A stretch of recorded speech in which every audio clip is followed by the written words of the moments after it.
प्रिय विद्यार्थियों,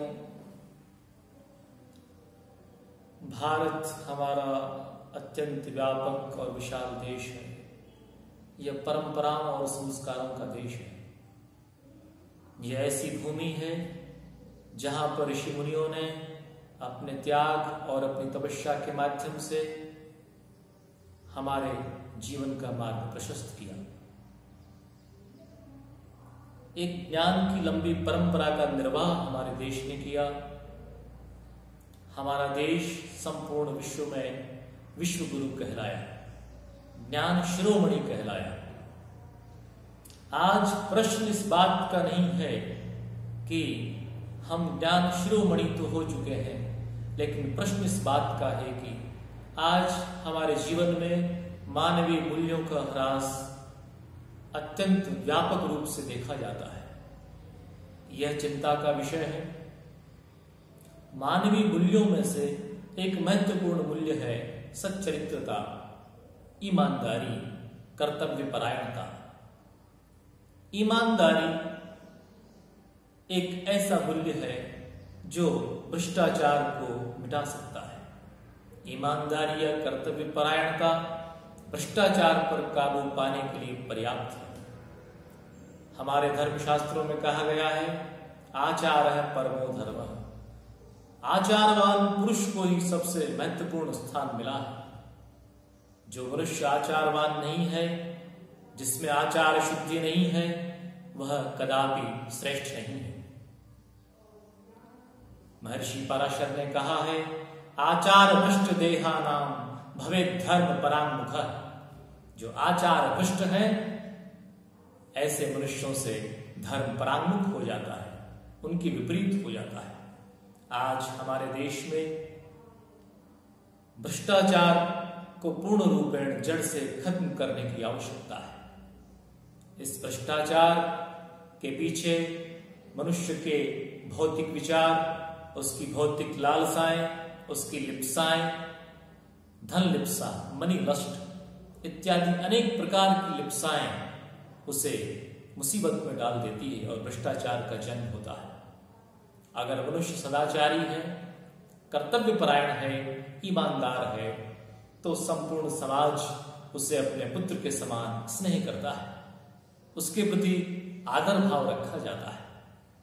हिंदी साहित्य में एक सुप्रसिद्ध कहानीकार हैं, उनका नाम है मुंशी प्रेमचंद।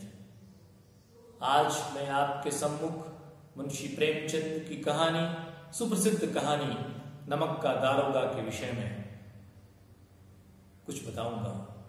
एक प्रेरक कहानी है जो विद्यालय शिक्षा के पाठ्यक्रम में महत्वपूर्ण स्थान रखती है। उस कहानी में बतलाया गया है कि किस प्रकार से भ्रष्टाचार जीवन को नष्ट करता है, किस प्रकार से भ्रष्टाचार समूचे राष्ट्र की जड़ों को हिला देता है। उस कहानी के प्रमुख पात्र हैं पंडित बंशीधर, मुंशी बंशीधर, और उसके विपरीत एक प्रमुख पात्र हैं जो आकंठ तक भ्रष्टाचार में लिप्त हैं। इनका संपर्क बड़े बड़े उच्च स्तर के अधिकारियों के साथ होता है, लेकिन वे आकंठ भ्रष्टाचार में निमग्न हैं। ऐसे व्यक्ति के सम्मुख साहस करने का यत्न किया एक प्रमुख पात्र ने उस कहानी में बतलाया गया है, जिनका नाम बंशीधर है। बंशीधर नमक का दारोगा था। जब चोरी छिपे नमक का व्यापार होने लगा और पंडित अलोपीदीन की गाड़ियां जाड़े की रात में चोरी छिपे जाने लगी, तो बंशीधर उन गाड़ियों को पकड़ लेते हैं और अलोपीदीन बंशीधर के सम्मुख अनेक प्रकार से अनुनय विनय करते हैं। धन देकर के गाड़ियां छोड़ने का प्रस्ताव देते हैं। 1000 रुपये से लेकर के 40,000 तक बात जाती है, लेकिन बंशीधर अडिग विचलित हिमाचल की भांति, हिमालय की भांति निडर होकर के अपने वक्तव्य को स्पष्ट करते हैं और कहते हैं कि पंडित जी, अलोपीदीन जी, 40,000 तो क्या 40 लाख में भी गाड़ियां नहीं छूटेंगी। इन्हें गिरफ्तार कर लिया जाए। उसके उपरांत जब अलोपीदीन को गिरफ्तार कर लिया जाता है और उन्हें कोर्ट में पेश किया जाता है, न्यायालय में उनके ऊपर मुकदमा चलता है। उस मुकदमे में अलोपीदीन विजयी हो जाते हैं। गली गली में इस बात की चर्चा होती है कि बंशीधर एक नए लड़के हैं, उनमें लड़कपन है, उन्होंने ईमानदारी का परिचय दिया, लेकिन एक बहुत बड़े व्यक्ति के ऊपर उन्होंने आरोप लगाया कि वे ईमानदार नहीं हैं, चोरी छिपे नमक की गाड़ियां ले जाते हैं, नमक का व्यापार करते हैं। गली गली में उनके प्रति आरोप प्रत्यारोप किए गए। वहां एक सुंदर वाक्य आता है, धर्म ने धन को पैरों तले कुचला। अर्थात धर्म ने आरंभिक काल में धन को पैरों तले कुचल दिया अपनी ईमानदारी से, अपनी कर्तव्य परायणता से। क्योंकि अगर मनुष्य कर्तव्य परायण है और ईमानदार है, सत्य प्रिय है, तो कहीं भी भ्रष्टाचार को स्थान नहीं मिलेगा। ये भ्रष्टाचार ही हमारे जीवन में भ्रष्टाचरण उत्पन्न करता है।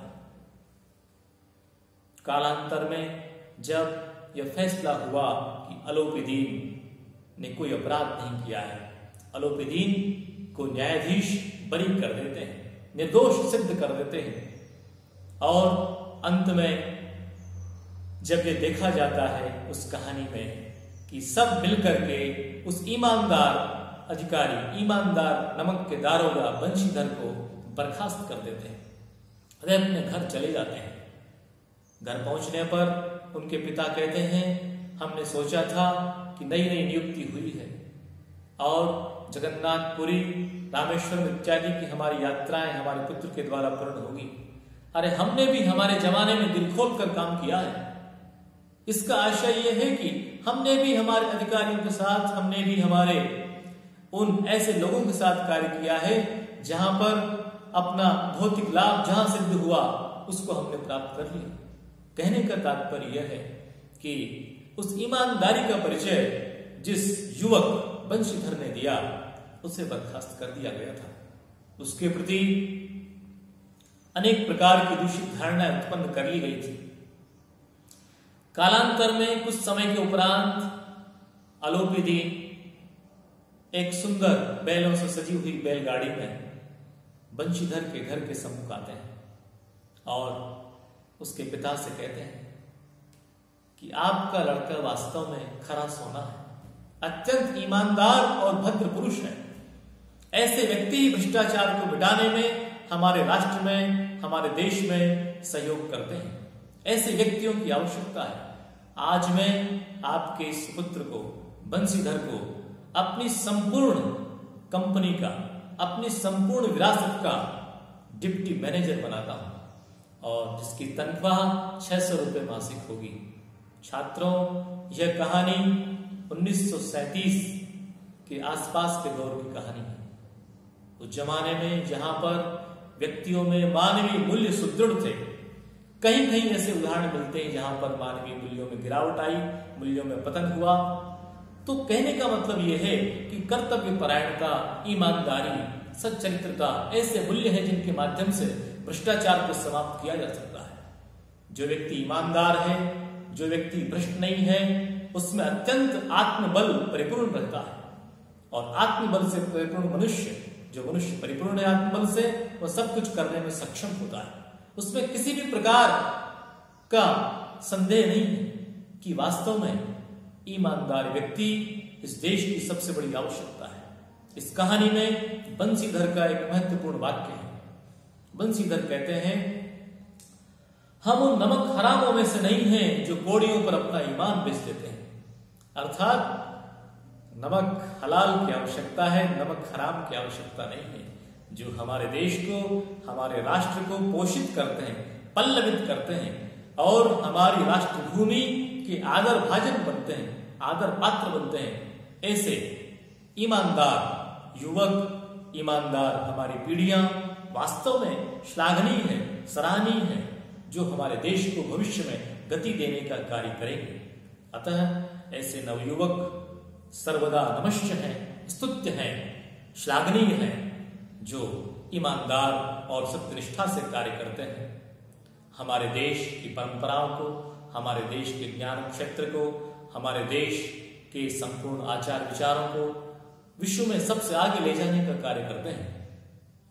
अतः कहा जाता है शिक्षा के क्षेत्र में honesty is the best principle, ईमानदारी एक अच्छा सिद्धांत है।